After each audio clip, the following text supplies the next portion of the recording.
Nesse momento, o advogado do senador Sérgio Moro está com a palavra. Vamos ouvir. Para mim, com todo respeito, é o maior problema dessas ações. Porque se há esquizofrenia, doutor Dens, em relação ao valor, também há em relação à individualização. Olha o nível que se chegou aqui. O Podemos comprou um carro de 200 mil e o União Brasil comprou um carro de 200 mil. Nas iniciais, esse valor era todo na conta do Sérgio Moro, como se só ele tivesse andado nesse carro, como se isso fosse um patrimônio dele. Não, não é patrimônio dele, é patrimônio dos partidos.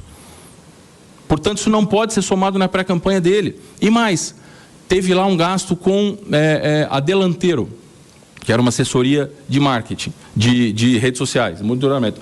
Ela fez monitoramento de rede para o Bivar, para o Bozella, candidato a federal, para a Rosângela Amor e para outros candidatos. Eles pegaram todo o valor e jogaram na conta do Sérgio Moro. Por que só na conta do Sérgio Moro, esses valores? Cadê a individualização? Que, como o advogado que me antecedeu disse, parabéns ao Ministério Público por ter feito o trabalho que eles não fizeram. Eu tive que fazer na defesa a prova negativa. Eles não fizeram a prova até agora, eles não disseram qual é o abuso que ele exerceu Sérgio Moro. Isso tem que ser dito por uma razão. Isso tem que ser dito pelo seguinte, porque a jurisprudência exige, obviamente que eu ia perder o papel nessa hora, mas a jurisprudência exige, elas estão nos memoriais, claramente que o abuso tem que ser individualizado, o abuso tem que ser indicado, qual é o abuso. Traz para mim, eu deixei riscado aí. Esse aí.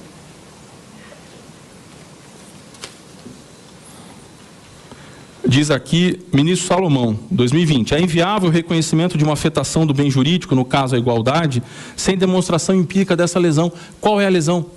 Quanto houve abuso do Sérgio Moro?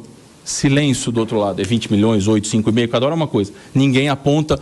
Nós fizemos o trabalho de dizer 140 mil, o Ministério Público fez o trabalho de dizer 2 milhões e eu já vou falar disso também.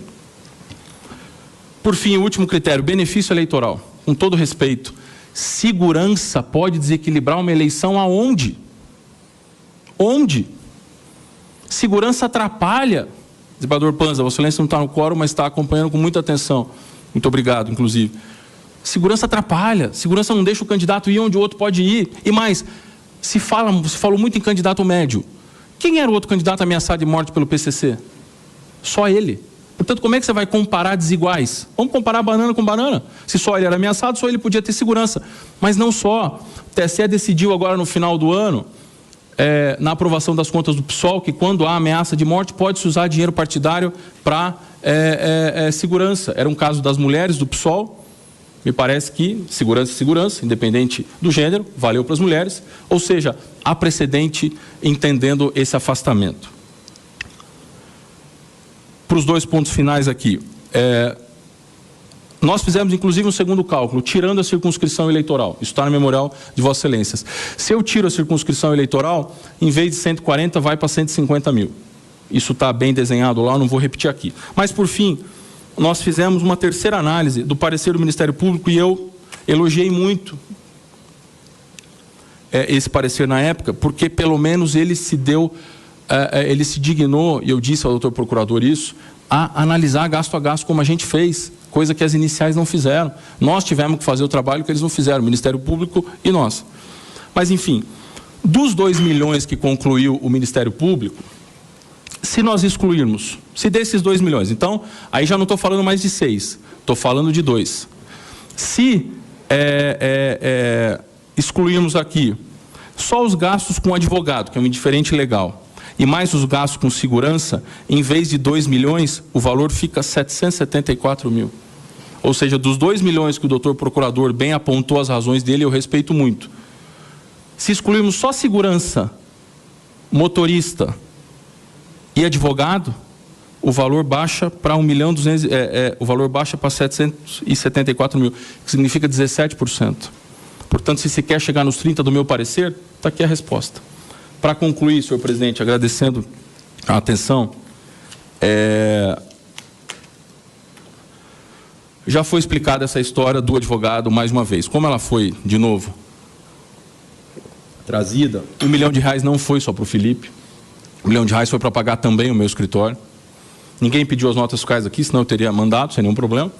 Em vez de pedirem quebra do sigilo inicial, podiam ter me pedido, eu teria entregue, não tem nenhum problema. E mais importante do que isso, ninguém tentou esconder esse fato. Isso veio na nossa defesa, doutor Dens. Consta lá. Na nossa defesa a gente diz que isso aconteceu. Na nossa defesa a gente junta os pareceres com os 2 timbres. Não, mas tem mais ainda os 10, não tem, presidente? Ah, sim, sim. Hã? Sim, o doutor Cássio, eu já vou concluir aqui. Obrigado. Para concluir de verdade, porque esse assunto é importante e tem até a defesa à honra de um grande profissional aqui em Curitiba, um grande profissional no estado, que é o Felipe Cunha. Aliás, é até inusitado, né? Normalmente o histórico sempre de primeiro suplente sempre pagou conta de campanha, né, de senador. Nesse caso aqui eles tentam dizer o contrário, que o primeiro suplente pagou o Moro para o Moro deixar ele ser primeiro suplente. É uma coisa, de novo, não tem sentido nenhum. Mas para concluir, em nenhum momento se tentou esconder. Desde a defesa consta claramente que os pareceres foram feitos em conjunto. Tem, inclusive, no memorial adicional que eu mandei a Vossas Excelências, a relação. São mais de 24 pareceres entregues nesse período, assinados pelo meu escritório, assinados pelo escritório do Felipe, demandas de direito civil ele fez, demandas de direito eleitoral nós assinamos em conjunto, que sim, ele pretende atuar nessa área, inclusive que agora está na política enquanto primeiro suplente. Então, assim, não tem nada de errado. Quem diz que está errado é porque não viu o processo antes. Porque isso consta lá nas nossas defesas. Então, nada se tentou esconder, ninguém tem medo de nada, e para deixar claro, não tem nenhuma dúvida, esse valor desses honorários, vultosos, é verdade, foram cobrados do União Brasil, que naturalmente tem um fundo partidário muito maior do que tem o do Podemos, portanto, uma capacidade econômica muito maior, e foi usado para pagar o meu trabalho também. Aliás, grande parte desse valor, com todo respeito, foi pago ao meu escritório. Então não tem essa história de 1 milhão para suplente, de vamos investigar a origem, porque o dinheiro voltou. Isso tudo é discurso político e não cabe aqui. Não tem uma prova no processo disso, porque não foi produzida, porque não precisou. Porque veio uma inicial com ficha expedition pedindo para quebrar sigilo do meu escritório, para prender o meu celular, sem nenhum fundamento. Então, com todo respeito, aqui é uma demanda séria, senhor presidente. Vou concluir aqui para o Cássio poder finalizar os 8 minutos. Nada há de ilegal. O senador Sérgio Moro não se elegeu por conta de uma pré-campanha. O senador se elegeu porque o paranaense assim queria elegê-lo por conta de todo o histórico de combate à corrupção, e assim foi feito. Portanto, o que se pretende aqui é a improcedência das 2 representações, com a manutenção do mandato dele e também da chapa. Muito obrigado.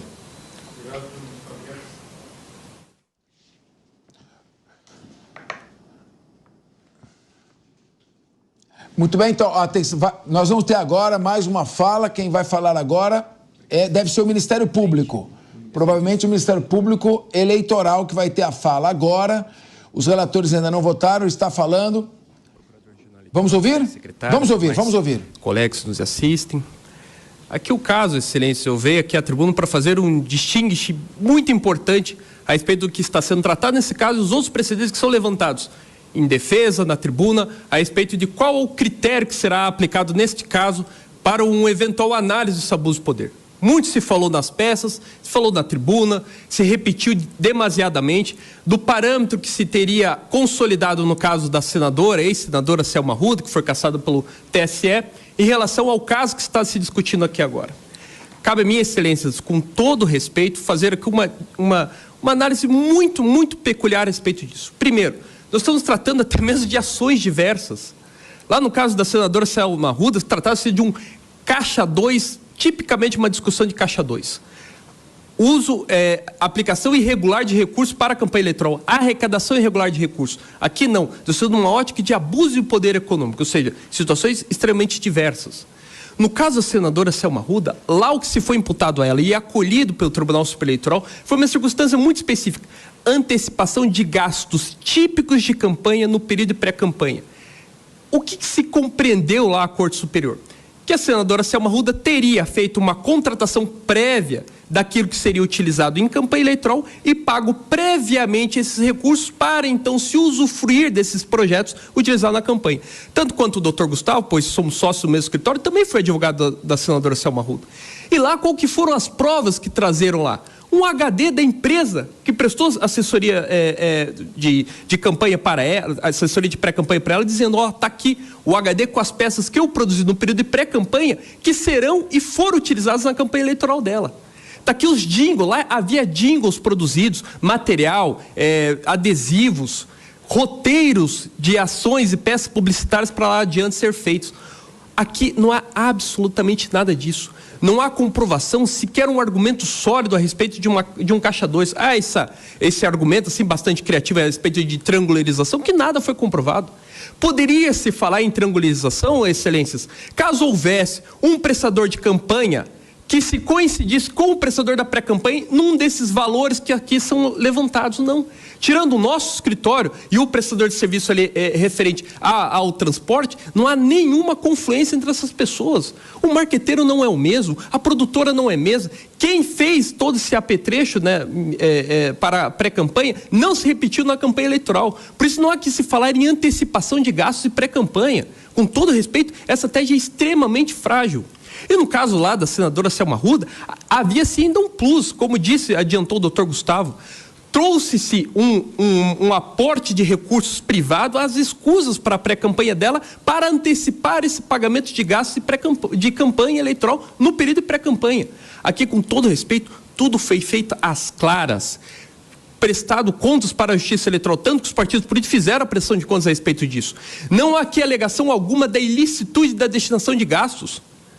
Pode-se argumentar aqui, mas todos os serviços que foram levantados foram devidamente prestados na prestação de contas.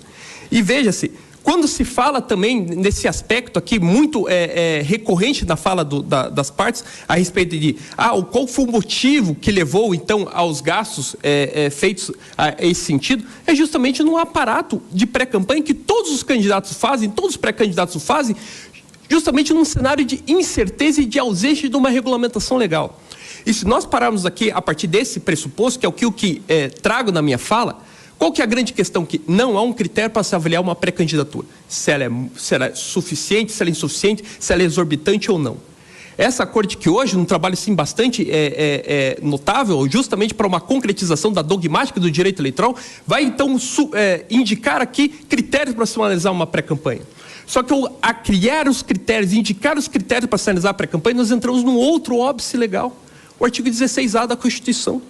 Ou seja, essa corte terá que criar critérios para analisar a pré-campanha, se ela foi exorbitante ou não, para a partir disso, então, entender-se por um abuso de poder econômico num período pré-campanha. Ou seja, inovará essa corte a respeito da análise desses pressupostos, que aqui, com todo respeito, não existiu no caso da senadora Selma Arruda. A discussão lá, como disse para os senhores, era completamente alheia a isso, para então, a partir desses elementos, poder analisar se essa pré-campanha foi exorbitante ou não. E a partir disso nós entramos então nesse óbice do artigo 16A, que justamente o Supremo Tribunal Federal já definiu, de reiterada jurisprudência, de que criar-se ou interpretar-se de uma forma inovadora critérios para a cassação de mandatos devem estar escorados no princípio da notoriedade eleitoral. Ou seja, a criação de novos critérios para analisar esse período realmente conturbado, que não há legislação, aqui o legislador realmente falhou em regulamentar essa pré-campanha, irá então indicar elementos que possam ser aplicados, mas para o futuro. Pode-se aqui consignar no acórdão a ser realizado para essa corte, critérios para ser analisados, para balizas para análise a respeito de um certo abuso de poder, mas com um posicionamento prognóstico para o futuro, aplicar para as candidaturas futuras que então terão balizas sólidas a respeito do que será analisado, do que será permitido num período de pré-campanha. E aqui uma última questão, quando trouxe aqui o advogado que me antecedeu, o doutor Pitinin, com todas as vênias, falou aqui do parágrafo 2º do artigo 36, mas veja, com todo respeito, lá trata-se justamente do quê? Desses atos num período de pré-campanha, porque ainda não realizada a convenção, numa contratação futura, ou seja, para equipar o futuro comitê de campanha. Com todo respeito, absolutamente nenhuma relação com isso aqui. Onde está na legislação eleitoral a respeito, por exemplo, de um caráter bastante singelo e posicionamento de conteúdo na pré-campanha? O Tribunal Superior Eleitoral tem precedentes muito sólidos sobre isso. E onde está a respeito da legalidade de posicionamento de conteúdo na pré-campanha? E onde está na legislação essa baliza? Pela ótica do doutor que me antecedeu, então o parágrafo 2º do artigo 36 vedaria essa prática. Porque aqui só fala dos gastos para a instituição, do futuro comitê de campanha. Ou seja, não estamos aqui tratando das mesmas balizas, não aqui estamos tratando dos mesmos temas. E aqui, mais uma vez, os próprios componentes dos partidos que deram aso à abertura da ação mencionam que não foram esses gastos que deram aso a vitória de Sérgio Moro na campanha, mas sim outros fatores. Alguns relegam as propagandas, as pesquisas eleitorais foram divulgadas, outros relegam a uma superexposição ou problemas até mesmo ligados à aceitação do eleitorado. Por isso que, Excelência, mais uma vez, rogando vênia o posicionamento contrário, respeitando o posicionamento do Ministério Público Eleitoral, pedimos aqui pela improcedência, total improcedência das ações, mantendo o mandato do senador conquistado pelo voto do povo paranaense. Obrigado, Excelência.